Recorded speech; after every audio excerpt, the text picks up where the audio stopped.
Hey y'all, this is Amanda. Welcome back to my Texas Zone 8A garden.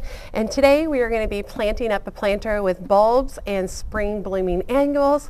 And then I'm going to show you how to create a natural trellis support out of branches.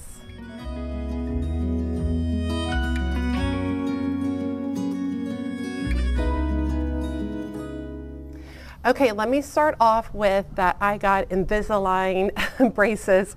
And so I feel like I sound a little bit different. It's a little bit harder to talk. They're actually very painful. I've only had them for a couple of days. So I might sound a little bit unusual as I'm talking throughout this video. So this is one of the pots that I got off of Facebook Marketplace. Somebody referred to it as a bean pot. It's a ceramic pot, terracotta pot, clay pot of some type. It has a nice big drainage hole at the bottom. So what I'm wanting to do is I'm really wanting to layer this up. I'm going to start by layering in some Gladiolus. This particular variety is Passos. And this is a summer blooming flower. It's a bulb. It will come back year after year in my particular zone. It needs full sun to part shade, which is what it's going to get in the area where I'm going to be placing it. And it's great as a cut flower. I purchased this from Lowe's. It's 15 bulbs for $8 or $7.98. They're planted about 4 to 6 inches deep in here, which is great. However, they get so tall. They get 45 to 55 inches tall. You can see really tall, that they need to be staked. So what I'm going to be doing is once this is all planted up, I'm going to be utilizing some intertwined branches and secure them together to create my own kind of natural trellis on the cheap.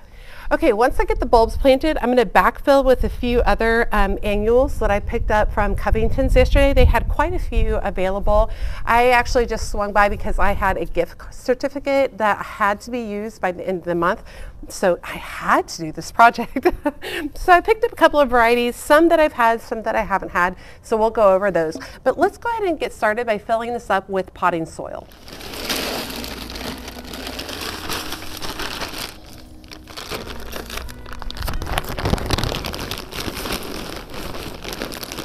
So I put in a layer of soil and I'm going to tamp it down some just to firm it up a little bit.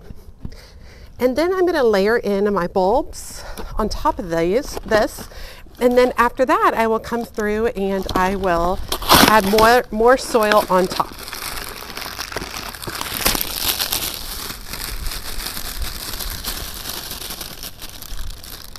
So when you're planting a gladiola bulb, you're going to look for the pointy top and then this kind of rough caved in bottom that goes down, so pointing towards the sky.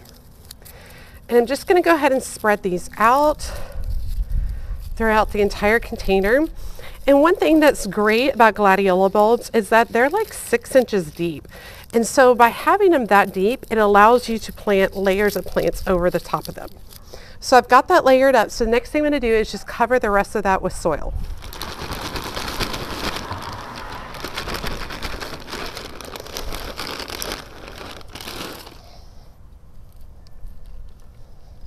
Make sure you break up the clumps of soil when you're filling your container. So next what I'm going to be doing is adding in a variety of annuals, and these are spring blooming annuals, so they won't make it through the summer. This first one is called Brachyscome Cherish. It's a vibrant colored flowers mixed well with yellow. And let me read a little bit about this. It is full sun. It is about 5 to 7 inches tall, so not much bigger than what we have right here. And I was going to center up these two like this. Let me do that first, and then we'll come back and I'll add the other ones. Oh, you know what? Let me go ahead and add a little bit of plant tone to the container. This is just a time release fertilizer. All right. That's a nice pop of color. And on the annuals, I went with one of them that's tried and true, and then these other ones I kind of forced myself to pick up something a little bit different that I don't typically deal with. So I've got those, the Brachyscome in there, very pretty. And then next I'm going to come back through with some poppies. And this particular variety I think is like a Icelandic Poppy. I have no idea what colors these will be because it was a mixed variety, but I don't typically do a lot of poppies. I don't know why. I'm just not real drawn to them. Especially when I do them by seed, they take up a lot of space and then they don't bloom for very long, and they're kind of a difficult cut flower. There's just a lot of things or reasons that I don't love these. However, I wanted to force myself out of the box today. And so I was like, let's give it a try. And when I was selecting these, I chose the ones that had multiple blooms coming up on them already, multiple buds. But I did not choose any that already had buds, that already had blooms. Those blooms don't last for very long, so if you buy it with the bloom already opened on it, it's gonna be gone within like 2 days. Okay, that looks great. And then the next thing that I'm gonna do is some alyssum. And this is called Easter Bonnet Mix, Sweet Alyssum. It is hardy in zones 5 to 9, but I don't find that it makes it through our winters. This one is only about 4 inches tall and the spread is about 9 inches. It does prefer full sun to part sun. And I have 6 of those. My idea is that I was going to do 4 across the front here. Or excuse me, 3 across the front. And then 3 across the back.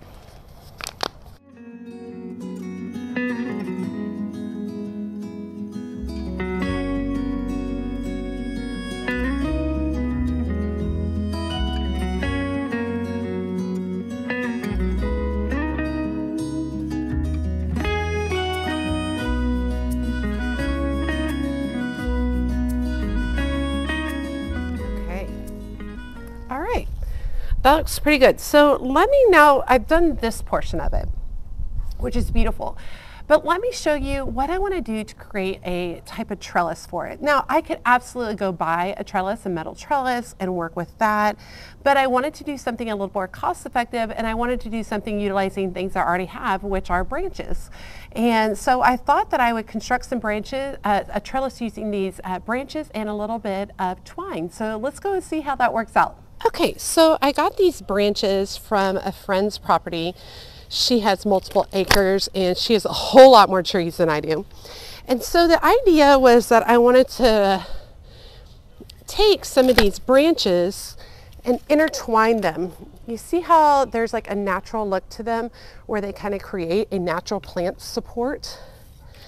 So I'm going to cut them at a variety of sizes, some short, some tall, and I'm going to start by pushing them into the soil, and then I can add twine where needed to secure them and make them stronger.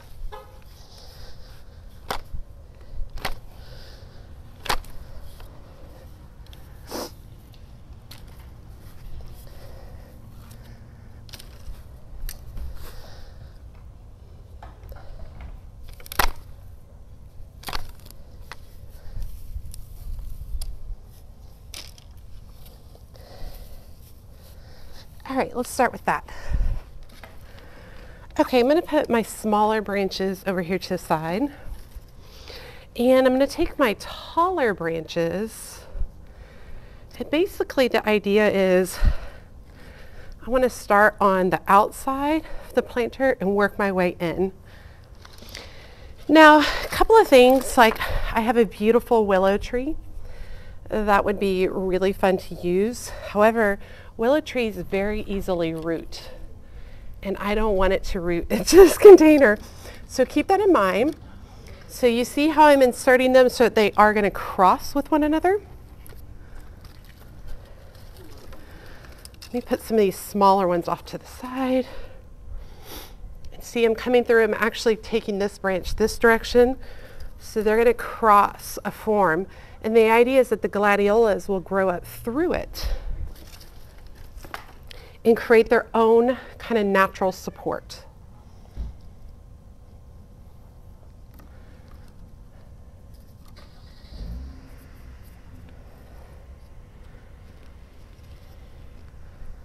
Now, I don't want it to be perfectly the same. I'm going to come out a little bit with this. I like this rounded branch.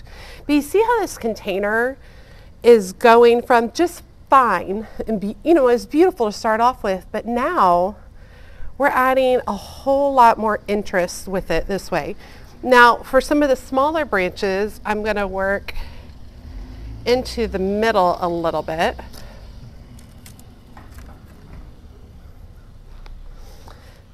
See how I have some of these sweeter, smaller branches that'll be a little bit more down low into the container so that I have interest from the bottom up. I don't know if I'm even going to need twine. What do y'all think? I mean, these feel very strong in the container. If they were loose, I think you could use some twine to kind of help out.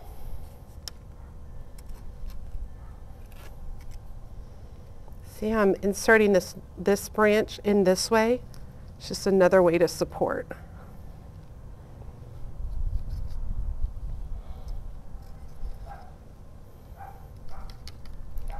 I think I could use a little bit of twine in a few places, so let's get that added in. So basically I've got a roll of twine. It's from the Dollar Tree. And where some of the branches meet, what I'm going to do is I'm just going to wrap around a few times just to kind of hold them in place. And then I'm going to tie it off. Oh, yeah, okay. I didn't think the twine was going to make that much of a difference. I was wrong. So it actually secures it quite a bit. So I think doing this in a few places, because this is going to be out in the elements. I'm not hiding this in any particular place or whatever, but I think doing this in a few places will add and help with the longevity of this design. I'm kind of obsessed. I like it a lot. I think it is unusual and cheap, but I also think it goes with the structure of my garden to do stuff like that. Oh, broke that guy.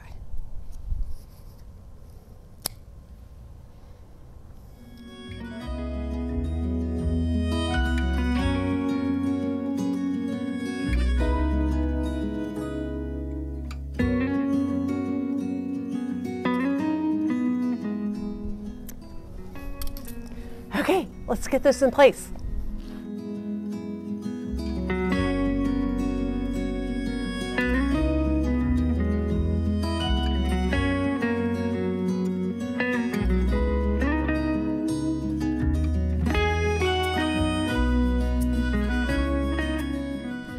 Okay, well, I'm obsessed with it. So imagine if I had just done the bottom part of that. It would have been super pretty, don't get me wrong. But adding these branches as kind of a natural sculptural element within the garden is fabulous.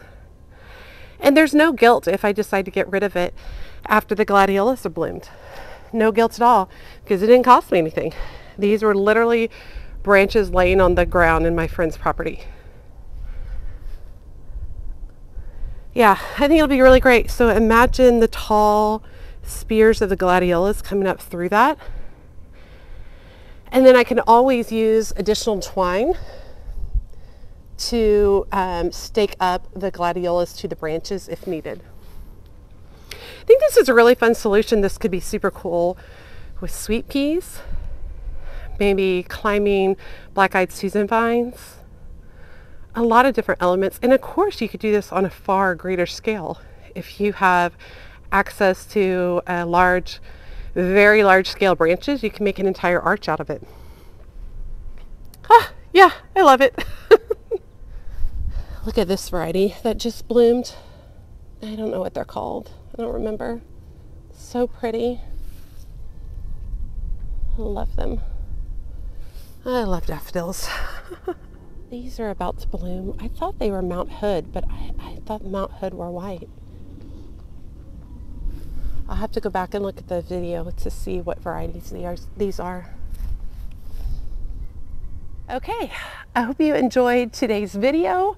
Getting these gladiolus planted, topping them off with some spring blooming annuals, and then creating basically a plant support trellis for the gladiolus, which will be at least 3 feet tall, but creating it out of natural branches. These feel super secure, and I used some twine to kind of tie them in place, but I think it works really good.